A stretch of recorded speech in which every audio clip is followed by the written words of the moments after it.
Yes. 'Pushpa' సినిమాలో బన్నీకి ఒక dialogue ఉంది. తగ్గేదేలే. అలాంటి పెర్ఫార్మెన్స్ కూడా బన్నీ ఇవ్వటం జరిగింది. సినిమా కూడా 5 రోజుల్లో 200,00,00,000 ఎక్కడా తగ్గేదేలే.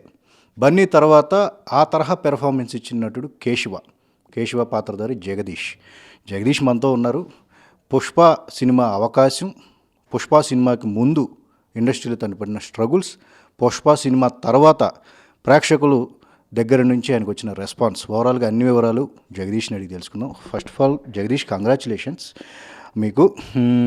ఒక అవకాశం రావడం అనేది ఇండస్ట్రీలో చాలా గొప్ప. మీరు ఇంతకుముందు ఏ సినిమాలు, ఏ ఆర్టిస్ట్గా ఏం చేశారనేది అప్రస్తుతం, అంటే అనవసరం కూడా నాకు. ఎందుకంటే 'పుష్ప' మీకు అలాంటి ఫేమ్ తీసుకొచ్చింది. ఎవరు ఈ కేశవ అని అందరూ కనుక్కుంటున్నారు. సో 'పుష్ప' సినిమాకి ముందు మీ జర్నీ గురించి ఒకసారి డీటెయిల్గా చెప్పండి. నాది 2018 నుంచి స్టార్ట్ అయిందండి. నిరుద్యోగ నటులు అని వెబ్ సిరీస్ చేసిన తర్వాత అక్కడ నుంచి యాక్టర్గా ఛాన్సెస్ రావడం స్టార్ట్ అయింది. So once God's of Dharmapuri అనే వెబ్ సిరీస్ మేజర్. ఎందుకు అంటే రాయలసీమ స్లాంగ్ అందులో. 'పుష్ప' సినిమా కూడా అందులో రాయలసీమ స్లాంగ్. నా ఆడిషన్ కూడా దాంట్లోనే ఇచ్చాను. అప్పటికి గాడ్స్ షూట్ అయిపోయి డబ్బింగ్ కూడా జరిగేసరికి సో సెకండ్ కొంచెం ఈజీ అయిపోయింది రాయలసీమ స్లాంగ్ అనేసరికి. మాట్లాడగలననే ఏమంటారు నమ్మకం వచ్చింది. ఇచ్చా, సెలెక్ట్ అయితే నేను నమ్మకం కూడా ఉంది. ఏదో ఒక చిన్న రోల్కి కావచ్చు, సార్తో 2-3 డైలాగులు ఉంటే సాల్ అనే టైప్లో అనుకున్నాను. చేస్తే నాకు డైరెక్ట్గా సార్తో ఫ్రెండ్ క్యారెక్టర్ అని చెప్పారు. ఇంకా వర్ణించలేని ఫీలింగ్. ఇంకా అంటే ఏ యాక్టర్కైనా ఉంటుంది కదండి, నాకు వచ్చింది అది. సో యూటిలైజ్ చేసుకోవాలనుకున్నాను. ఫైనల్గా ప్రజెంట్ ఇప్పుడున్న రెస్పాన్స్ చూసి చాలా థ్యాంక్స్ అండి. నేను ఒక్కనే కాదు, ఇది నాకు ఒక్కడికి సంబంధించిన హ్యాపీనెస్ కాదు. మా నాన్న, మా అమ్మ, మా రిలేటివ్స్, ఎంటైర్ మై ఫ్యామిలీ, మా ఊరు, అందరూ హ్యాపీగా ఉండే సిచ్యువేషన్ ఇది. సో మామూలుగా సుకుమారు ఆయన చెప్పేది ఏంటంటే హీరోయిన్కి కూడా కథ చెప్పరు. మరి మీకు ఈ క్యారెక్టరైజేషన్ కానీ కథ కానీ డీటెయిల్గా ఆయన చెప్పడం జరిగిందా? చెప్పారండి. నాకు షూట్ జరుగుతున్నప్పుడు సార్ నాకు నెరేట్ చేశారు. ఎందుకంటే సినిమాలో నా వాయిస్ ఓవర్తో సినిమా స్టార్ట్ అయ్యే ఛాన్స్ ఉంది. సో సార్ నన్ను ముందు నుంచే ప్రిపేర్ చేశారనమాట. అలానే నాకు ఖచ్చితంగా ఈరోజు జరిగే సీన్ కావచ్చు, రేపు జరిగే సీన్ కావచ్చు, నేను షూట్కి వెళ్ళేది కూడా ఎంటీ మైండ్తో వెళ్ళిపోతా. సో షెడ్యూల్లో ఏం జరగబోతున్నాయో మనకు ఒక క్లారిటీ ఉంటుంది. బట్ సెట్కి మాత్రం వెళ్ళేది చాలా క్లియర్గా వెళ్ళిపోతాను నేను. ఎందుకంటే సార్ ఏ టైంలో ఎట్లయినా ఏదైనా చేంజ్ చేయొచ్చు. And as per the scene actor సంబంధించి యాక్టింగ్ ఎలా తీసుకోవాలి అనేది సార్కి బాగా తెలుసు. సో నేను ప్రిపేర్ అయ్యి మాత్రం ఉండేవాడిని కాదు. వెళ్ళిన తర్వాత సుకుమార్ సార్, బన్నీ సార్, నేను సార్ కూర్చొని ఇట్లా డిస్కస్ చేసే ఛాన్స్ వచ్చిందనమాట. అండ్ చాలా అదృష్టంగా భావిస్తాను. ఎందుకంటే పక్కన బన్నీ సార్, సుకుమార్ సార్ వాళ్ళ దగ్గర కూర్చొని సీన్ వింటూ, అది కాంట్ ఎక్స్ప్లెయిన్. అంటే మామూలు అవకాశం రావడం వేరు, 'పుష్ప' కథ మీరు చెప్తే జరుగుతూ ఉండే కథ అంతే ఒక భారం అనిపించలేదు? అంటే ఇది నమ్మి కాన్ఫిడెంట్గా మనం చేయగలమా అనే ఒక నమ్మకం మీకు కలిగిందా విన్న తర్వాత? నేను సార్కి ఫ్రెండ్గా సెలెక్ట్ అయ్యానని చెప్పిన రోజే ఫిక్స్ అయ్యానండి. నేను ఖచ్చితంగా చేయాలి. అంటే ముందు నెరేట్ చేస్తానని నాకు అప్పటికి తెలీదు. సెలెక్ట్ అయ్యాను, చాలా ఎదుర్కోవాల్సి వస్తుంది. సో ఖచ్చితంగా నిలబడాలి ఏదో ఒక రకంగా అని అనుకున్నాను. నాకు ఆ స్కోప్ ఇచ్చారు సార్. సుకుమార్ సార్ ఇచ్చారు, బన్నీ సార్ ఇచ్చారు. షూట్ జరుగుతున్న రోజులు ప్రతి దాంట్లో నాట్ ఓన్లీ యాక్ట్ చేసి వెళ్ళిపోయే సిచ్యువేషన్ కాదు, అక్కడ ఆ ఎన్విరాన్మెంట్ నాకు క్రియేట్ చేశారు కాబట్టే నేను కొంచెం చేయగలిగాను. అండ్ అంటే ఎన్ని డేస్ బన్నీ పక్కనే ఉంటూ, బన్నీతో షూటింగ్ చేస్తూ, బన్నీతో డిస్కస్ చేస్తూ కంప్లీట్గా ఎన్ని రోజుల పాటు ఈ ట్రావెల్ అనేది జరుగుతూ వచ్చింది ఈ సినిమా కోసం? త్రూఅవుట్ ద ఫిలిం ఆల్మోస్ట్ ఉన్నానండి. బట్ నాకు తెలిసినంతవరకు నేను ఒక 150 days ప్లస్ చేశాను అనుకుంటా. నాకు అదృష్టం సార్ని దగ్గర నుంచి చూసే అవకాశం చాలామంది ఫ్యాన్స్కి ఉంటుంది కదండి. అందులో కానీ నేను పెద్ద పెద్ద హీరోల్ని చూడాలనుకునే వాళ్ళలో నేను ఒకరిని.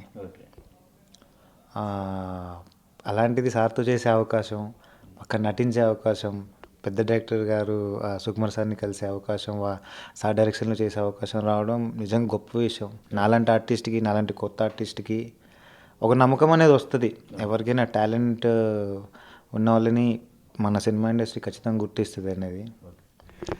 మామూలుగా అంటే యాక్టింగ్ చేయడంతో పాటు బన్నీ ఎంకరేజ్మెంట్ అనేది చాలా ప్రముఖంగా అందరూ మాట్లాడుతూ ఉంటారు. పక్కన ఉన్న ఆర్టిస్టు బాగా చేస్తూ నువ్వు బాగా చేసావు బ్రదర్ అని చెప్పి ఆ ఎంకరేజ్మెంట్ అనేది బన్నీ దగ్గర నుంచి బాగా ఉంటుంది. మీ విషయంలో ఎలా ఉండేది?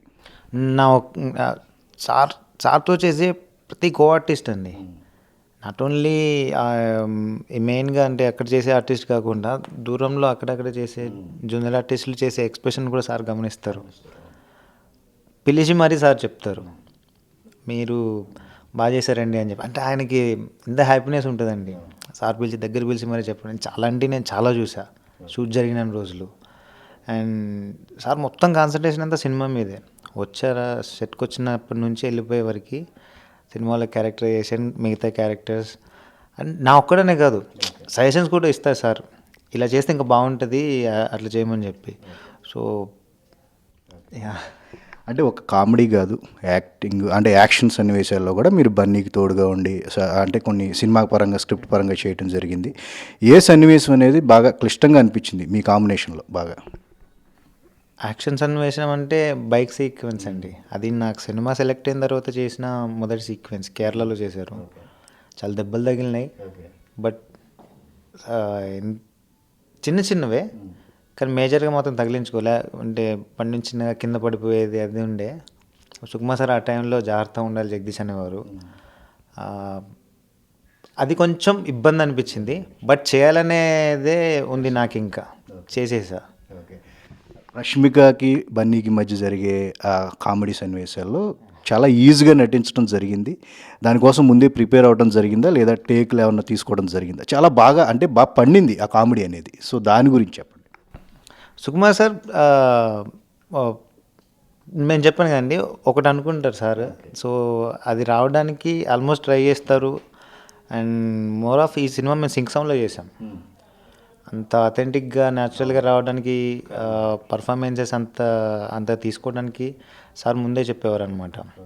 సో దిస్ ఈజ్ వాట్ అని చెప్పి ఈ సీన్లో ఇక్కడ నుంచి ఒక ఫన్ ఎలిమెంట్ క్రియేట్ అవ్వాలి అంటే దానికి సంబంధించిన ఏం చేయాలో అన్నీ సార్ చేస్తారు. యాక్టర్ నుంచి ఏం తీసుకోవాలో, ఏమేమి ఐడియా ఇవ్వాలో, ఇక్కడ ఇలా చేస్తే బాగుంటుందిరా అని సార్ ప్రతిదీ చెప్తారనమాట. సో ఆల్మోస్ట్ అట్లా వర్కౌట్ అయినాయి. బన్నీ సార్ ఇచ్చే సజెషన్స్ కూడా వర్కౌట్ అయినాయి. అంత ఈజీగా చేయగలిగానంటే నాకు ఆ సపోర్ట్ ఉండింది. సో ఆ ఫ్రీడమ్ ఉంది, సపోర్ట్ ఉంది. ఇంకోటి ఏంటంటే ఆ చిత్తూరు స్లాంగ్, ఇందాక ధర్మపురిలో కూడా మీరు రాయలసీమ స్లాంగ్ అన్నారు, బట్ చిత్తూరు కంప్లీట్ కొంచెం డిఫరెంట్గా ఉంటుంది మిగతా రాయలసీమతో పోల్చుకుంటే. బన్నీ అయితే ఎరగదీసేశారు స్లాంగు. సో అంటే మీరు ఈ స్లాంగ్ కోసం ప్రత్యేకంగా ఏమన్నా వర్క్ చేయడం జరిగిందా? ఎలాగేంటి డైలాగ్ విషయంలో? నేను చిత్తూరు వెళ్ళానండి. కడప అంటే Rayalaseema slang Kadapa God's of Dharmapuri చేసినా కూడా ఒక నమ్మకం ఉండింది, మాట్లాడగలుగుతాను నమ్మకం ఉండేది కాబట్టి ఆడిషన్లో సెలెక్ట్ అవుతానని నమ్మకం వచ్చింది. కాకపోతే చిత్తూరు నేను కొంచెం సీన్ రిహార్సల్ చేస్తున్నప్పుడు అర్థమైంది, నా స్లాంగ్ ఆర్టిస్ట్ మోహన్ అని ఆయన మాట్లాడే విధానం చూసి వామ్మో చాలా డిఫరెన్స్ ఉంది, వెళ్తే నాకేమైనా యూజ్ అవ్వచ్చు అని అనుకున్నాను. చిత్తూరుకి వెళ్ళి అక్కడికి వెళ్ళి కలిసా ఒక ఫ్రెండ్ని, చిత్తూరు కుర్రాడు అనే యూట్యూబ్ ఛానల్ సాయితేజ్ అనే అబ్బాయిని కలిస్తే అబ్బాయి మొత్తం తిప్పాడనమాట. చూసి గమనిస్తే ఖచ్చితంగా దీని మీద హోంవర్క్ చేయాలి అని చెప్పి చేశా. బుక్కులు చదవడం కావచ్చు, చిత్తూరుది మిట్టూరోడి కథలు అనే ఒక బుక్ ఉంది, మొత్తం చిత్తూరు స్లాంగ్లో ఉంటుంది. కొన్ని పదాలు తెలియడం వల్ల అంటే బేసిక్గా నువ్వు మాట్లాడగలగాలి అంటే కొంచెం అవగాహన ఉంటే తప్ప మాట్లాడలేవు. నాకు చాలా యూజ్ అయిందండి, కొంచెం చేశాను, హోంవర్క్ చేశాను. అంటే నెంబర్ ఆఫ్ లొకేషన్స్ కేరళ వెళ్ళారు, చిత్తూరులో చేశారు, రంపచోడవరం చేశారు. అంటే కొంచెం వీటి వల్ల కొంచెం అంటే ఫిజికల్గా ఏమైనా ఇబ్బందులు గురవడం జరిగిందా? హెల్త్ పరంగా ఎట్లాంటి ఏమన్నా ఇబ్బంది అయిందా మీకు షూటింగ్స్లో? ఆల్మోస్ట్ ఈ సినిమా అంతా ఫిజికల్గా కష్టపడాల్సిందే. సో బ్యాక్డ్రాప్ అలాంటిది కాబట్టి. స్మగ్లింగ్ ఎపిసోడ్ షూట్ చేస్తున్నప్పుడు నేను హెవీగా ఎక్సర్సైజ్ చేసేవాడిని. అలానే హెల్త్ విషయంలో కూడా కేర్ తీసుకునేవాడిని. ఎందుకంటే చిన్న చిన్న ఇబ్బందులైనా సెట్కి మనం ఇబ్బంది చేసిన వాళ్ళం అవుతాం, ఇబ్బంది పడకూడదు. అందుకని అన్ని జాగ్రత్తలు తీసుకునేవాడిని అండి. చిన్న చిన్న దెబ్బలు కామన్ అవి, బట్ అదంతా నో ఇష్యూ. చాలామంది మీరు మీతో పాటు ఆ బ్లేడ్కి సంబంధించిన ఆర్టిస్టు చాలామంది అంటే 300 మంది పై ఆర్టిస్టులు ఆడిషన్స్ ఇవ్వటం జరిగింది అని చెప్పేసి అంటున్నారు. ఆల్మోస్ట్ అంటే అందరిని మీరు చూసే ఉంటారు. దానికోసమే ఎంతో టైం స్పెండ్ చేశారు అని చెప్పి అన్నారు. సో అదంతా మీరు దగ్గరుండి గమనించి ఉంటారు కదా, ఎలా ఎంతమంది ఆర్టిస్టులు వచ్చారు ఏంటి అనేది. అది ఆ విషయానికి నాకు ఆడిషన్ చిత్తూరులో 2500 పైన మంది, ఇక్కడ హైదరాబాద్లో ఇంకా కొన్ని వందల మంది వచ్చారని తెలుసు నాకు. బట్ నేను సెలెక్ట్ అయ్యే టయానికి నాకు ప్రాసెస్ తెలుసు, ఇంతమంది అని తెలీదు. తర్వాత నేను సెలెక్ట్ అయిన తర్వాత విషయాలు తెలుసుకుంటే ఇది అని తెలిసింది. వన్స్ ఒకటేసారి ఇంత పెద్ద సినిమాకి ఒకటి ఉంటుంది కదండి, అది అది ఓ ఇంత జరిగిందా అని ఒక ఫీలింగ్. అండ్ పర్టికులర్గా వెళ్ళిపోయేవాళ్ళం ఇంకా. ఇందాక అంటే మీ ఫాదరు మీరు ఆర్టిస్ట్ అవుతున్నారని తెలిసిన తర్వాత టీవీలోనే కనపడతావా అని చెప్పేసి అనేవారు. బట్ ఈరోజు మీ ఫాదర్ రెస్పాన్స్ ఏంటి, ఫ్యామిలీ మెంబర్స్ రెస్పాన్స్ ఏంటి, చుట్టుపక్కల అందరూ కూడా ఏ విధమైన రెస్పాన్స్ మీ ఫ్యామిలీ గురించి కానీ మీ గురించి మాట్లాడుతున్నారు? నాన్న ఊర్లో పోస్ట్ మ్యాన్. మా ఊరు చిన్నకోడెపాక, ఓకే. రేగొండ మండలం, జయశంకర్ భూపాలపల్లి డిస్టిక్. ఇంతకుముందు వరంగల్లో ఉండేది. ఎవ్రీథింగ్ ఫ్యామిలీ నుంచి అందరు హ్యాపీ అండి. ఎందుకంటే నాకు అమ్మ నాన్న నుంచి సపోర్ట్ ఇంతకుముందు నేను వచ్చాను కాబట్టి సరే ఏదో అవుతారులే అనుకునేవాళ్ళు. ప్రస్తుతానికి ప్రతి తల్లిదండ్రికి ఉంటుంది కదా భయం ఉంటుంది బేసిక్. నా అమ్మ నాన్న వల్ల కూడా అదే ఉంది. ప్రస్తుతానికి పోయిందని అనుకుంటున్నాను, ఎందుకంటే దే ఆర్ హ్యాపీ. అండ్ ఇంతకుముందు ఆ బ్లేడ్కి సంబంధించిన ఆర్టిస్ట్ గురించి అడిగారు కదా, చాలామంది ఆర్టిస్టులు ఈ సినిమాలో ఆల్మోస్ట్ 80% న్యూ ఆర్టిస్టులు మీరు చూడొచ్చు. అంటే నేను ఇంతకుముందు సినిమాలు చేసిన వాళ్ళతో కూడా నేను యాక్ట్ చేశాను. నా అదృష్టం కొద్దీ శ్రీనగర్ కాలనీలో నేను 3-4 సంవత్సరాలుగా తిరిగిన ఫ్రెండ్సే ఎందులో సెలెక్ట్ అయ్యారు. అండ్ దట్టు నాకు కాస్త అవకాశం ఉండింది సరదాగా ఉండడానికి. అండ్ ఆ బ్లేడ్ క్యారెక్టర్ అతను ముగిలిస్ సినిమాలో క్యారెక్టర్ పేరు. కోఇన్సిడెన్స్ ఏంటంటే ఇద్దరం ఒకటే వెబ్ సిరీస్ చేసాం, నిరుద్యోగ నటులు అని. ఇద్దరం ఒకటేసారి కెరీర్ స్టార్ట్ చేసాం. ఇద్దరం ఒకటే సినిమాలో మంచి క్యారెక్టర్ చేసాం. యా. అంటే మీకు అంటే మేకర్ అవుదామని చెప్పేసి ఇండస్ట్రీకి వచ్చారు అన్నట్టుగా తెలిసింది. సో అంటే ఆ మేకింగ్ అనేది పక్కన పెట్టి పూర్తిగా ఆర్టిస్ట్గానే కంటిన్యూ అవుదామని చెప్పి ప్లానా? ఖచ్చితంగా అండి. నాకు ఇప్పుడు వచ్చిన అవకాశాన్ని యూజ్ చేసుకుంటాను. సో అది ఎంతకాలం నాకు తెలీదు, నాకు వచ్చినన్నాళ్ళు నేను చేస్తూనే ఉంటా. మేబీ అది నా డ్రీమ్ కాబట్టి ఏదో ఒక టయానికి నేను ఖచ్చితంగా చేస్తా, అచీవ్ చేసుకుంటాను. సో నాకు దాని గురించి నాకు సహాయ సహకారాలు కూడా వస్తాయి, ఎందుకంటే సర్కిల్ కూడా కొంచెం పెరుగుతుందేమో. ముందు ఆలోచిస్తాను. ఇంకోటి ఏంటంటే ఒక డ్రీమ్ క్యారెక్టర్ అని కానీ, అంటే పలానా క్యారెక్టర్ చేయాలని కానీ, ఈ క్యారెక్టర్లో మనం మన నటన మొత్తం చూపించగలమని కానీ, ఇలాంటి ఐడియాలజీ మీ దగ్గర ఏమన్నా ఉందా, లేదా దర్శకులు చెప్పిందే నేను చేస్తాను అనే కాన్ఫిడెన్స్తో మీరు ఉన్నారా?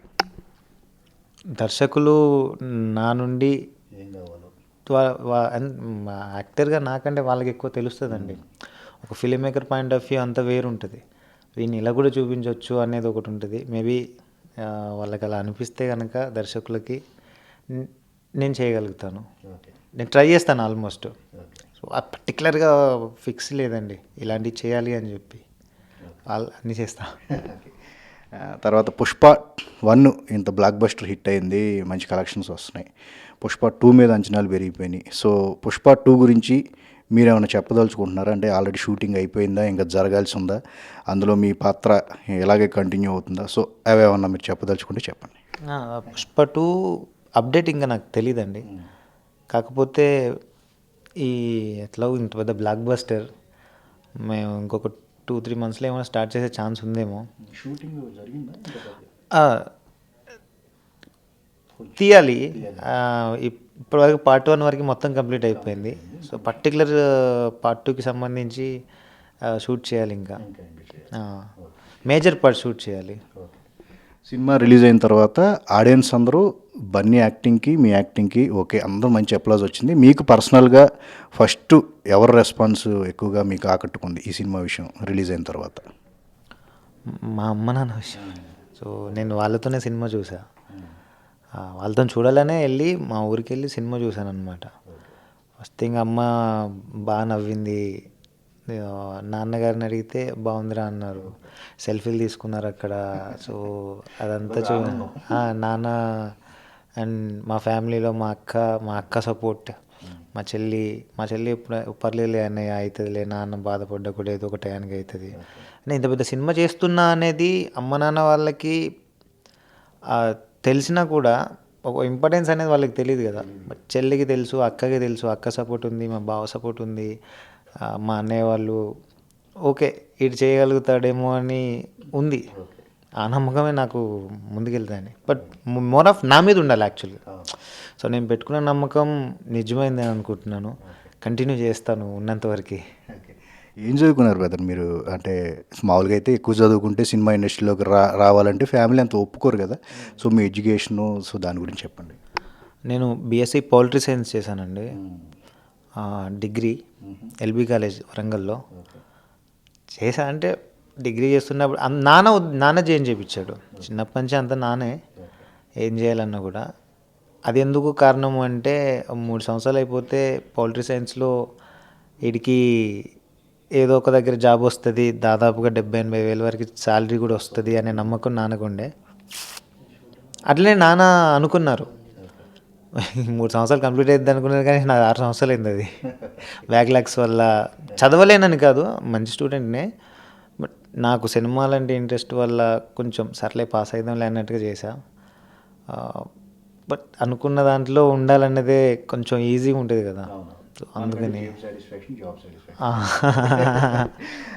తర్వాత రాబోయే సినిమాలు ఏమన్నా మీరు సెలెక్ట్ అవ్వడం జరిగిందా? ఎలా ఉండబోతుంది రాబోయే సినిమాలు? అదే అండి, కొన్ని సినిమాలు వస్తున్నాయి, మాట్లాడుతున్నాను, మీటింగ్స్ అవుతున్నాయి. వన్స్ నాకు పార్ట్ 2 కనుక స్టార్ట్ అయింది అనుకోండి, వన్స్ పార్ట్ 2 మీదే ఆల్మోస్ట్. ఎందుకంటే సార్తోనే ఉంటాను కాబట్టి ఇబ్బందులు అవుతాయి మళ్ళీ. అందుకోసమని దీన్ని చూసి బ్యాలెన్స్ చేసుకొని నాకు వచ్చిన ప్రాజెక్టులు సెలెక్ట్ చేసుకొని చేస్తానండి. సో ఇప్పటి వరకు అయితే. సో అంటే మీకు పర్సనల్గా ఒక ఇన్స్పిరేషన్, నటుడిగా ఎవరైనా ఇన్స్పిరేషన్ ఉన్నారా? ఎవరు అమ్మాన యాక్టర్స్ అని చెప్తే అంటే మీరు ఏం చెప్తారు? యాక్టింగ్ అంటే నేను ఫస్ట్ ఫిల్మ్ మేకర్ అయిన తర్వాత మనం చెప్పేది యాక్టర్కి అర్థం కావాలి కాబట్టి నేను సొంతంగా ప్రాక్టీస్ చేస్తూ ఉండే. వన్స్ యాక్టర్ అయిన తర్వాత చూస్తున్నప్పుడు నాకు తెలిసిన థియేటర్ ఆర్టిస్టులు వాళ్ళ దగ్గర సజెషన్ తీసుకుంటుండే. మెల్లిమెల్లిగా గొప్ప గొప్ప యాక్టర్స్ అందరూ ఉంటారు కదండి. నేను చిన్నప్పటి నుంచి చిరంజీవి గారి సినిమాలు, నాగార్జున గారి సినిమాలు, వెంకటేష్ గారి, ఎన్టీఆర్ గారి సినిమాలు అన్నీ చూస్తుండే, పౌరాణికల దగ్గర నుంచి ఇక్కడి వరకు. సో దగ్గరగా గమనించే అవకాశం వచ్చింది సినిమాలు చూస్తూ. పర్టికులర్గా అంటే ఇప్పుడున్న జనరేషన్లో మనకి బాలీవుడ్ నుంచి కావచ్చు, తమిళ నుంచి కావచ్చు, మలయాళం నుంచి కావచ్చు, పెద్ద పెద్ద యాక్టర్స్ ఉన్నారు. వాళ్ళ యాక్టింగ్ కూడా గమనిస్తాను. పర్టికులర్గా ఈ సినిమాలో ఫహద్ గారు చేశారు. ఫహద్ గారు నేను అడ్మైర్ చేసే యాక్టర్లో ఆయన ఒకరు. ఆయనతో పాటు యాక్ట్ చేసే ఛాన్స్ వచ్చింది. అది నెక్స్ట్ లెవెల్ ఎక్స్పీరియన్స్. ఇంకా పర్టికులర్గా పోలీస్ స్టేషన్ సీన్లో ఇక అల్టిమేట్ ఎవడు తగ్గల. బన్నీ కూడా ఇలా కూర్చుని చాలా సీరియస్గా ఉంటాడు. చాలా ఇంటెన్స్ సీను. సో అంటే దానికి ఎక్కువగా టైం టేకింగ్ తీసుకోవడం జరిగింది ఆ సీన్కి అంత బాగా రావడానికి. షూట్ చేసిన అంటే ఒక పర్టికులర్ స్పేస్లో చేశారు కాబట్టి, అది పైగా ఇంపార్టెంట్ కాబట్టి సార్ తీసే విధానంలో తీశారండి. ఖచ్చితంగా ప్రతి ఎలిమెంట్ని డీటెయిల్గా కావాలి కాబట్టి. సో ఎందుకంటే ఏ యాక్టర్ ఎమోషన్ కూడా మిస్ కాకూడదు అంత పెద్ద సినిమాలో. సార్ చాలా జాగ్రత్త తీసుకొని తీశారు. అది నాట్ ఓన్లీ అదొకటి, సినిమా అంతా లాస్ట్ మినిట్ వరకు కష్టపడతారు సార్. అలాంటిది మాకు కూడా సార్ని చూసి మేము కూడా ఇన్స్పైర్ అవుతాం వాళ్ళం. సుకుమార్ గారితో పాటు డైరెక్షన్ డిపార్ట్మెంట్ కూడా ఈ సినిమా విషయంలో చాలా కష్టపడిందని చెప్పేసి చాలామంది మాట్లాడారు. అంటే ఎక్కువ బాధ్యత, బరువు అంతా కూడా వాళ్ళ మీద వేసుకుని ఆర్టిస్టులకి పెద్దగా ఇబ్బంది లేకుండా ఇచ్చారు అని చెప్పేసి అన్నారు. సో దాని గురించి ఎగ్జాంపుల్ నేనే అండి. ఎందుకంటే సినిమాలో ఇంత పెద్ద క్యారెక్టర్ చేయాల్సి వచ్చినప్పుడు వాళ్ళు ఎప్పుడు నా వెనకాల ఉండేవాళ్ళు, నా అసిస్టెంట్ డైరెక్టర్లు. ఎప్పుడు ఈ సీన్ తర్వాత ఈ మూడ్లో ఉండాలి ఖచ్చితంగా, అండ్ మేబీ చేంజెస్ అయితే అవ్వచ్చు, దానికి రెడీగా ఉండి ప్రిపేర్ చేసేవాళ్ళు. కథ గురించి కావచ్చు. సారు సక్సెస్ పార్టీలో చెప్పారు కదా, నేను అనుకోకుండా పేర్లు ఏమైనా మర్చిపోతే క్షమించాలి. ఎక్కువగా ప్రవీణ్ అన్న, వెంకటన్న, శ్రీమాన్ సార్, ప్రసాద్ అన్న, శివ, ఇంకా వీళ్ళందరూ సినిమాలో ఉన్న టీం అంతా చాలా దగ్గర ఉండేవాళ్ళండి. ఎప్పుడు సపోర్టివ్గా జగదీష్ జాగ్రత్త చేయాలి, జాగ్రత్త చేయాలి వెనకాల ఉండి నడిపించేవాళ్ళు. ఆల్మోస్ట్ మీరు అన్నట్టుగానే సినిమాని ఎత్తుకున్నారే అనుకోవచ్చు. డైరెక్షన్ డిపార్ట్మెంట్ ఖచ్చితంగా కదండి. ఒక సినిమా ముందుకెళ్ళాలన్నా వాళ్ళు చేసేది చాలా ఎక్కువ. Not only this, art department, అన్ని డిపార్ట్మెంట్లు. అడవిలో షూట్ చేయాల్సి వచ్చినప్పుడు ఎంత కష్టం ఉంటుంది తెలుసు కదండి. అంటే మనకు టైంను కూడా బ్యాలెన్స్ చేస్తూ షూట్ చేయాలా. సో చాలామంది కష్టపడాలండి. దాదాపు ఒక డేలో 300 నుంచి 400 మంది పని చేయాలి. అట్లయితే కానీ ఆ టయానికి మనం అనుకున్నది చేయగలుగుతాం, దట్టు అడవిలో. ఇలాంటి చాలా విషయాలు ఉన్నాయండి. సినిమా అంతా ఎక్స్పీరియన్సే నాకు ఫస్ట్ నుంచి లాస్ట్ డే వరకు. ఒకటని చెప్పలేను. స్ట్రగుల్ యాక్టర్, సక్సెస్ఫుల్, ఒక మంచి మటంతో పేరు తెచ్చుకున్నారు. మీ తోటి నటీనటులకు కానీ రాబోయే నటీనటులకు కానీ మనం ఇండస్ట్రీలో ఎదగాలంటే ఏం ఉండాలి, అంటే ఎలా మన బిహేవియర్ ఉండాలి, ఏంటి మనం వెయిట్ చేయాలి అనే దాని మీద మీరు ఏమన్నా సలహా ఇస్తే ఇవ్వండి. అంటే సలహాలు అంటే నాకంటూ ఏం లేదండి. కాకపోతే జాగ్రత్తగా ఖచ్చితంగా ఒక బ్రేక్ మాత్రం ఉండాలండి. పర్ఫార్మెన్స్ వైజ్ కావచ్చు, ఏదో ఒకటి ఉంటే తప్ప. అండ్ ఇప్పుడున్న సిచ్యువేషన్లో మనకు ఓటీటీస్ వచ్చాయి, అదొకటి. మళ్ళీ పైగా చాలామంది ఫిల్మ్ మేకర్స్ వస్తున్నారు, కొత్త కొత్త ఆర్టిస్టులను గుర్తిస్తున్నారు. ఛాన్సెస్ ఉందండి. ప్రజెంట్ సిచ్యువేషన్లో ఛాన్సెస్ ఉన్నాయి కొత్తగా వచ్చే ఆర్టిస్టులకి. సో దాన్ని యూజ్ చేసుకుంటే నేను ఎగ్జాంపుల్ దానికి. సో ఖచ్చితంగా ఛాన్స్ ఉంది, వెయిట్ చేయాలి. కాకపోతే మనం చేయాల్సింది కూడా చేయాల్సింది. సో ఇది పోస్ట్ మ్యాన్ కొడుకు పోటుగాడిగా మారాడు. మొత్తానికి తన నటన, తన టాలెంట్తో వచ్చిన అవకాశాన్ని వినియోగించుకుని పుష్ప సినిమాతో వెలుగులోకి వచ్చారు జగదీష్. తనకు వచ్చిన ఈ ఫేమ్ని కంటిన్యూ చేసుకుని మంచి నటుడిగా కొనసాగుతానని చెప్పేసి చెప్తున్నారు. ఇది జగదీష్తో హెచ్ఎం టీవీ స్పెషల్ ఇంటర్వ్యూ.